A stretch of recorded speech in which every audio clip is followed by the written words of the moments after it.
Welcome to Your Cyber Path, the podcast that helps you get your dream cybersecurity job by sharing the secrets of experienced hiring managers and top cybersecurity professionals with you. Now, on to the show. So what about shifting gears a little bit? What about programming? Should I be worried about programming in addition to these certs in hand? Or where does that fit into all of this when I'm trying to break in? Yeah. So that depends. Depends Go on ahead. Right. So I can tell you, I don't do a lot of programming these days. And I really haven't in the last 10 or 15 years, with the exception of I oversee my development team at my company.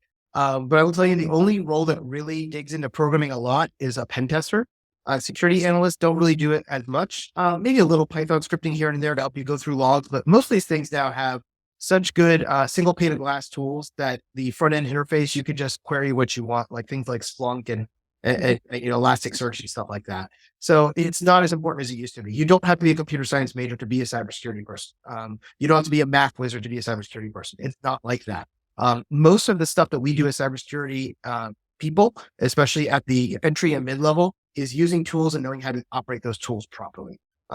You're not being asked to create the tools and define your own thing. The exception of that might be a pen tester, where you might be asked to create your own exploits, and then you need to be able to code. Or if you're a web application security person, you're going to need to understand JavaScript, because if you're reviewing somebody else's code, you have to know what you're reading to be able to figure out how to break it, right? So there are roles where programming is important, but it's not as important as people make it out to be quite honest.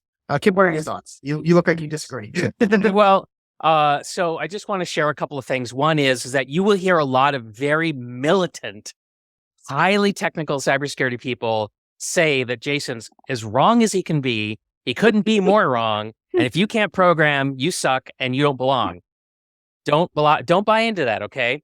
Having said that, I will tell you that if you go to work at a company that uses infrastructure as a service and they're using Terraform or anything like that, then you're going to have to get comfortable with scripting at the very least, because that's how you're going to actually implement your controls, is by scripting different parts of the infrastructure to be built. And so I think scripting at a minimum is likely if you're going to work on a blue team in a heavy IT role. But you can work in a GRC role, or you can work in a people management role, or you can work in a cybersecurity project manager or program manager role, and you won't have to deal with programming or scripting at all.